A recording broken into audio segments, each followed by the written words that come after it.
পর্যন্ত এই 22টা হরফ, 22টা না 23টা হরফ শিখেছি। আজকে এই হরফগুলো আপনারা যদি নাম জানেন, আমি নাম বলবো না, আমি হাত রাখবো, শুধু আপনারা বলবেন। সবাই বলেন আলিফ বা তা সা জিম হা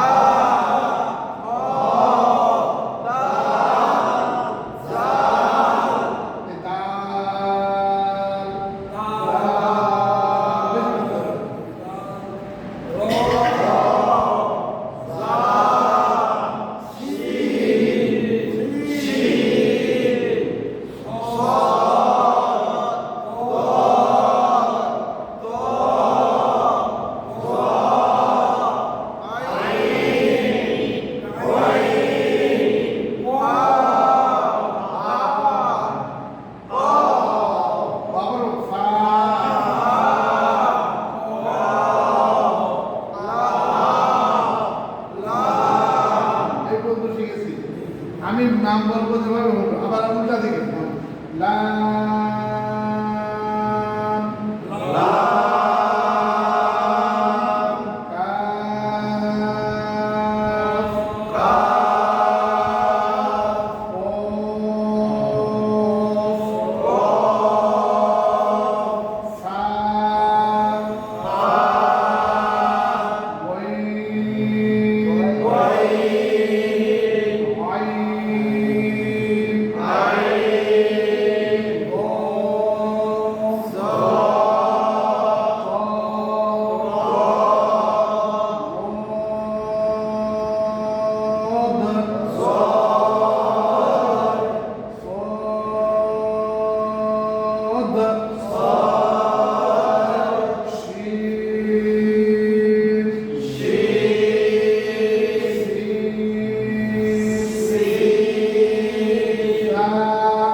আবার এইভাবে হরফগুলোর নাম যখন বলবো তখন এইরকম লম্বা করে টেনেই বলবো ইনশাআল্লাহ।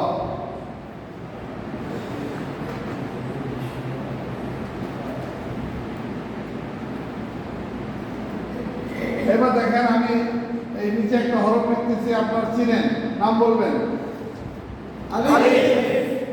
আলিফ, তাই না? এই আলিফের মতোই এখান থেকে একটু আরেকটা সরল টান দিলাম এই দিকে দিয়ে, আবার এখানে আর একটা ছোট একটা আলিফ লিখলাম, লিখে এই মাথাটা এখানে মুড়ে দিলাম। এটা এর নাম হচ্ছে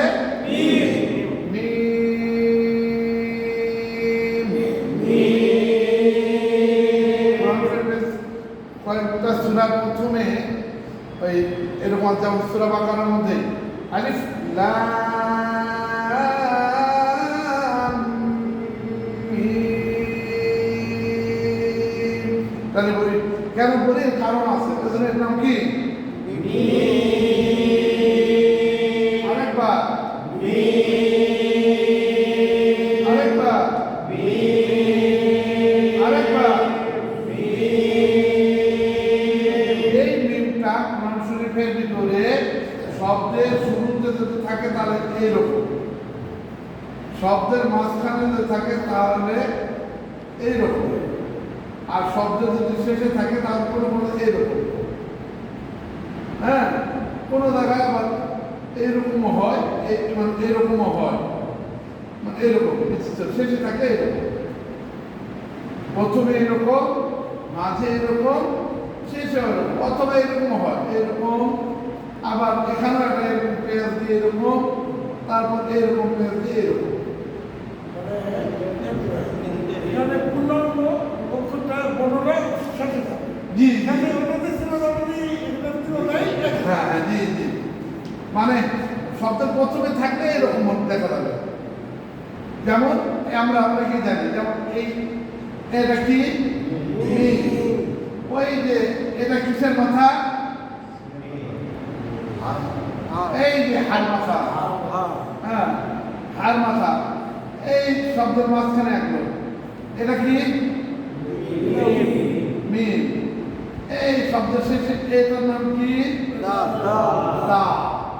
এটা মিম হা মিম দা। এর মানে এখানে যদি আমরা কি মুহাম্মদ, এটা মানে মিমটা প্রথমে এরকম, ওই যে শুধু মাথা, তারপর মাঝে এরকম, আর শেষে একটু দাঁত আছে, আর এখানে যে হার মাথা, ওই জন্য মানে দাঁত বুঝে দিলাম আমরা। তাহলে এই হরফটার নাম হচ্ছে মিম।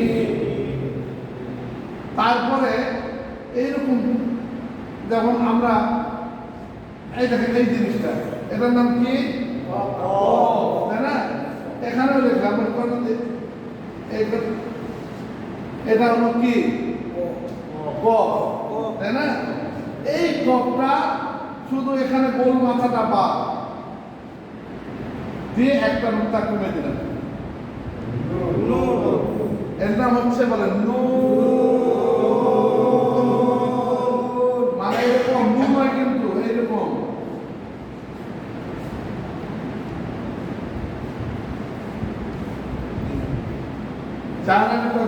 নয় দীর্ঘ দীর্ঘ দন্তন নয় দীর্ঘ উকারে নু, আর এই 1 2 3 আরো তিনটা, তাহলে তাহলে 1 আলিফ এখানে আছে, আর আরো 3 আলিফ এখানে, আর এখানে মোট হলো 4।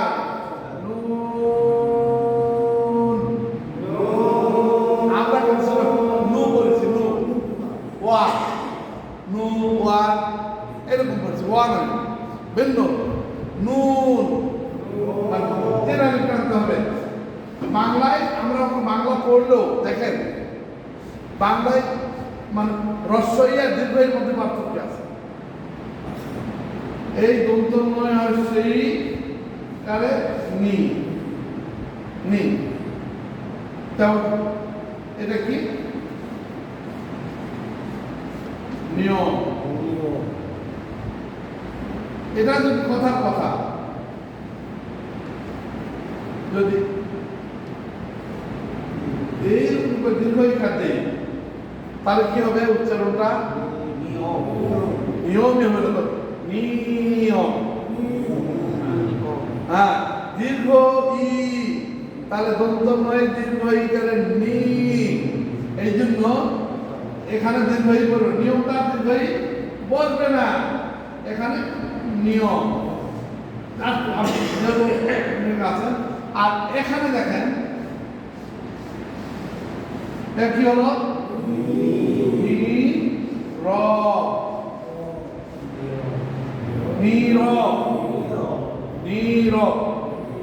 হ্যাঁ, মানে দীর্ঘ ই আর হ্রস্ব ই, দীর্ঘ উ আর হ্রস্ব উ পার্থক্য আছে।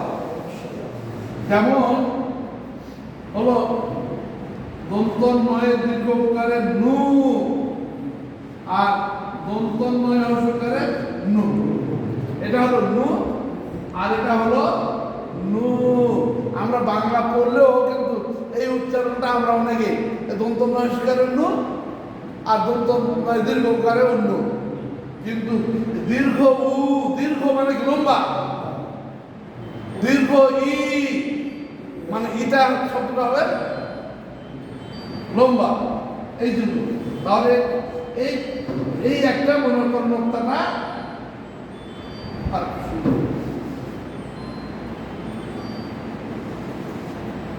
এই এখানে দিলাম, তাহলে এর নাম হচ্ছে নূন।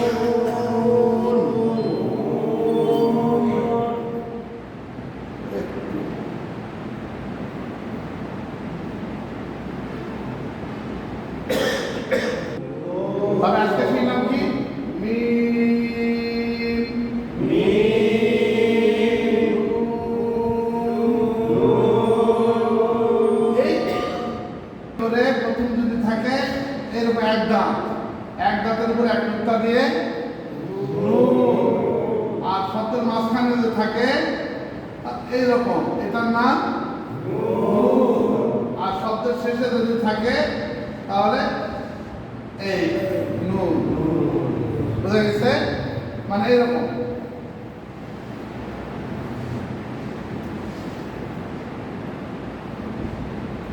এই তিনটা কি? এই এক দাঁতের উপর এক টুকটা দিয়ে নুন, এটাও এক দাঁতের এক টুকটা দিয়ে নুন, আর শেষে হলে এরকম ওটা নুন। বুঝা গেছে? এর নাম হচ্ছে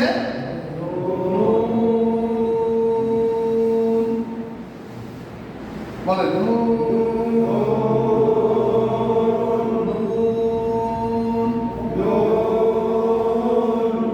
আচ্ছা, আমরা এখানে এই হরফটা চিনি, কি বলেন তো এর নাম কি? র। এইটা হলো মনে করেন র। এই রর মাথাটা যদি খালি গোল করে দিই, এই রর মাথাটা যদি গোল হয় তাহলে এটা আরবি আর একটা হরফ, এর নাম হচ্ছে ওয়াও। বলেন ওয়াও। এই শব্দে এই ওয়ায়ের এই ডান দিকে জোড়া লাগে, বাম দিকে কোনো হরফ জোড়া লাগবে না। বুঝা গেছে? যেমন নুন যদি বানান করি, নুন ওয়াও নুন, এই নুন। এখন নুন বানান করলাম, এই এটা ওয়াও, ওয়াইয়ের সাথে নুনটা কিন্তু আর লাগে না, কিন্তু এর ডান দিকে নুন লাগছে। ওয়াইয়ের ডান দিকে নুন লাগছে, বাম দিকে লাগেনি। তার কারণে এটা এই ওয়াইয়ের ডান দিকে কোনো হরফ, বাম দিকে কোনো হরফ জোড়া লাগবে না, ডান দিকে শুধু লাগবে। এই হরফটার নাম হচ্ছে ওয়াও।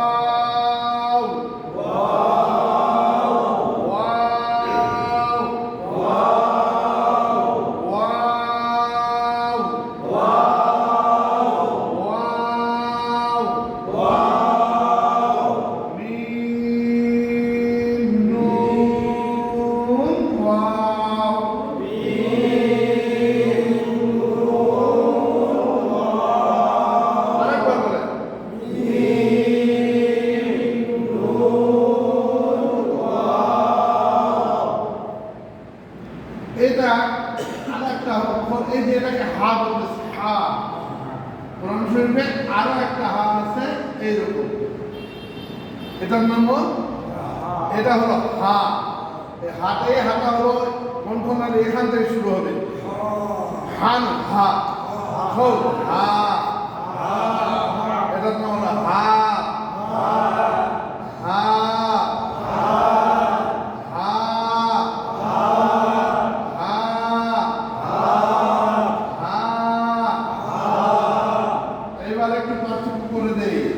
বলেন হা।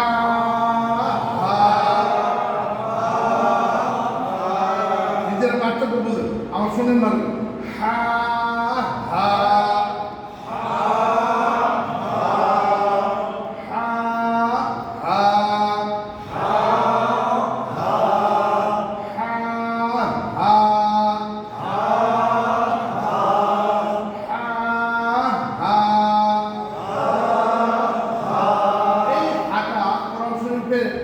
মানে 7টা সুরত আছে মোটামুটি। যদি আমরা 3টা বা 4টা সুরত জানি তাহলে আমরা পড়তে পারবো ইনশাআল্লাহ। এই শব্দটা এই হাঁটা যদি শব্দের শুরুতে হয় তাহলে এইরকম হবে, দেখেন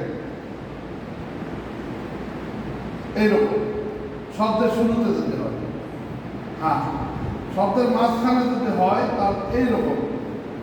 শব্দের মাঝখানে আরো আছে এইরকম,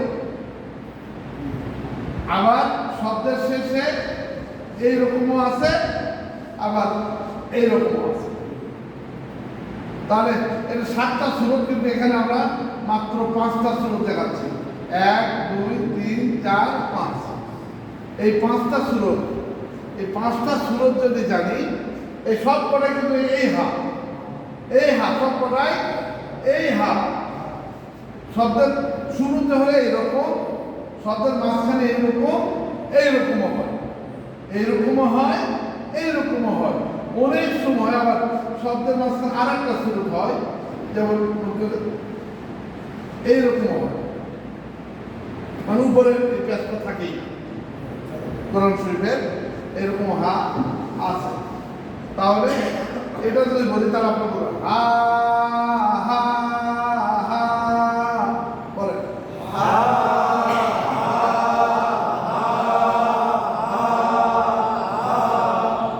আবার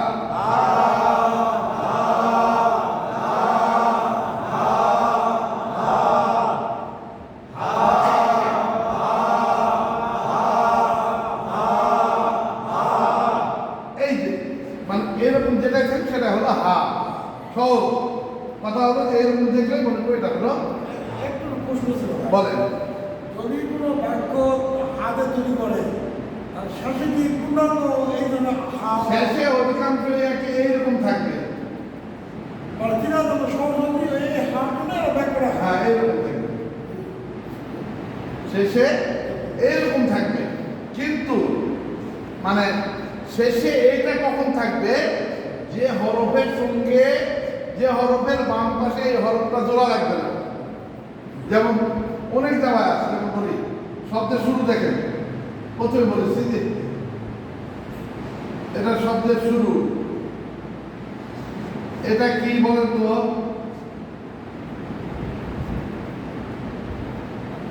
এই হরফটা কি?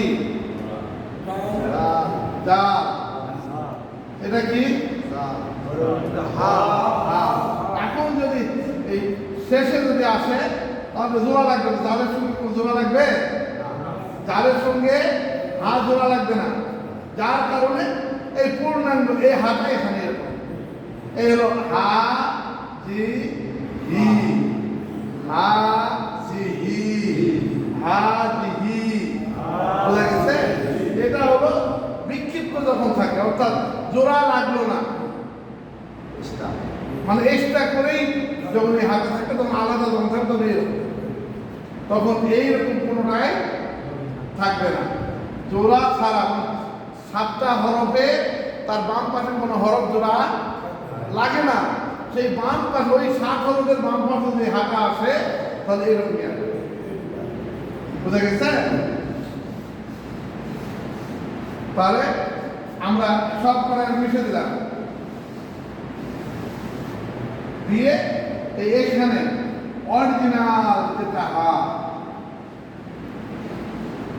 এটার নাম হলো হা। এই হা এবার সবাই বলি, বলেন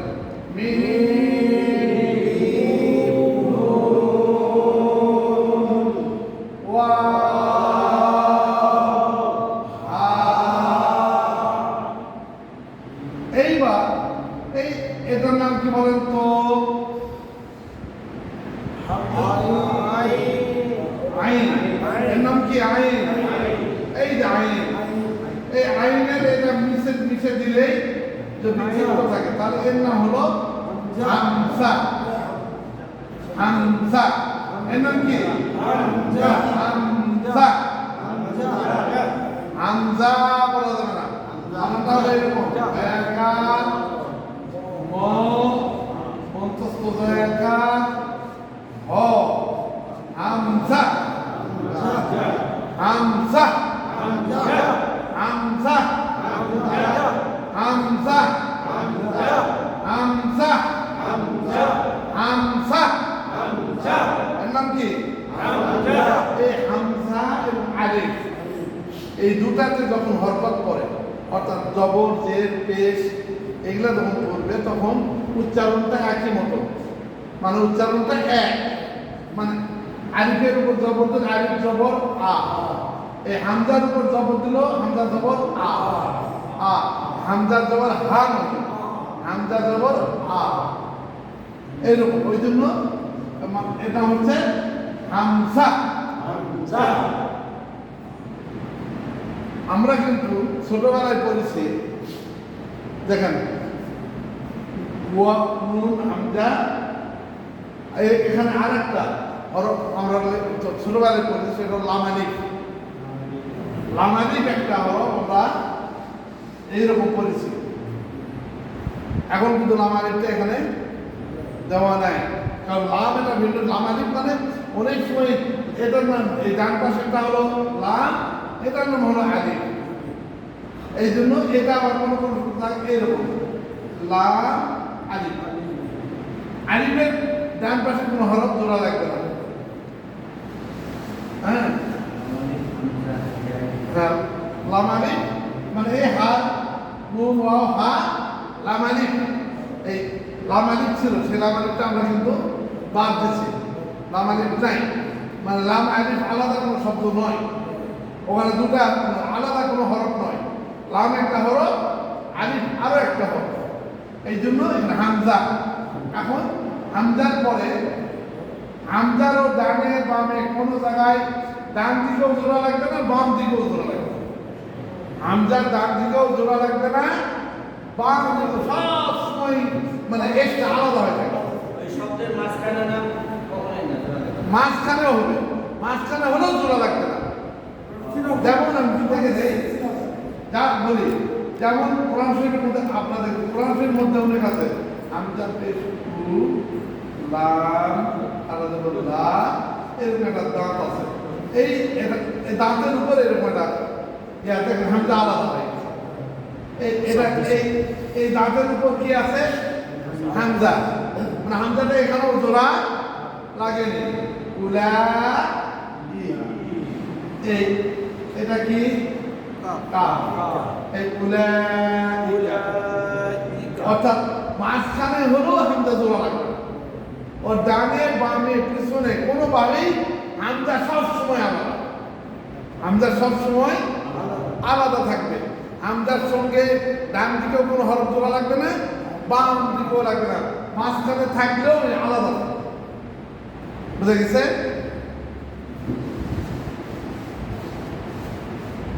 এখন সর্বশেষ হরফ,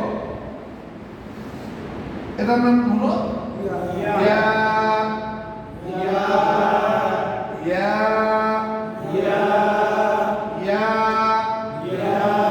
ইয়ার আরো একটা সুরত আছে, সেটা হলো এরকম করে এরকম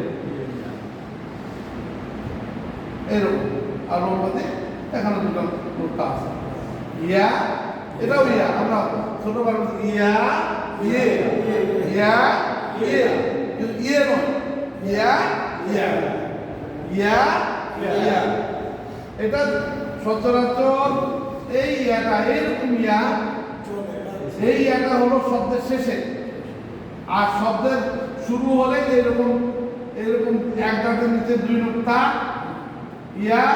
শব্দের মাঝখানে যদি হয় এক দাঁতের নিচে দুই নোক্তা, আর শব্দের শেষে হয় ইয়া। এটাও ইয়া, এটাও ইয়া, এটাও ইয়া। বুঝা গেছে? যদি শব্দের শেষে থাকে সচরাচর এই নোক্তা, এ কারণ নোক্তা দেওয়া হয় না, নোক্তা লাগে না, নোক্তা তখন আর লাগে না। দেখলেই বোঝা যায় যে এটা ইয়া। বুঝা গেছে? তাহলে আমরা মোটামুটি এখানে হরফ আজকে কটা? 6টা। আগে ছিল 23, 23 আর 6 29, 29টা হরফ আমরা আজকে মোটামুটি শিখলাম। 29টা হরফ। এই হরফগুলোর নাম ইনশাআল্লাহ আমরা কখনোই বলবো না। নাম যখন বলবো যেটা অল্প টানবো, যেটা বেশি টানেই বলবো ইনশাআল্লাহ। সবাই বলেন আমার সঙ্গে, এখন প্রথম থেকে সবাই বলেন আলিফ বা তা সা জিম হা খ দাল দাল।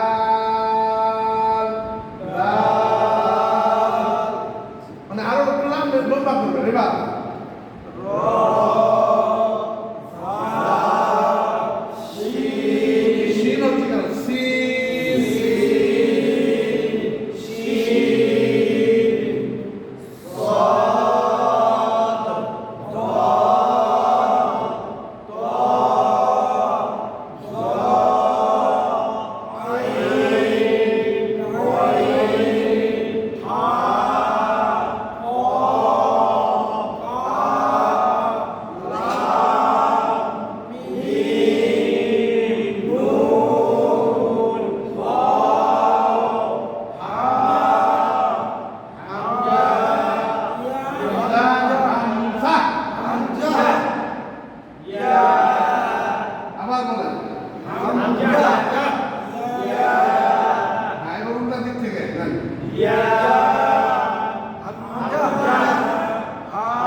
এই হরফগুলোর নাম মনে রাখবেন, মানে যেটা যেখানে টানা দরকার।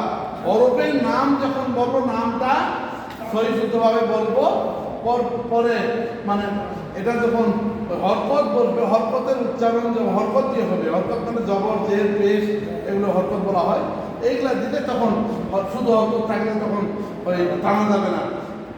হরফের নাম টেনে বলে হরকতের নাম বলে উচ্চারণটা হবে তাড়াতাড়ি। আলহামদুলিল্লাহ।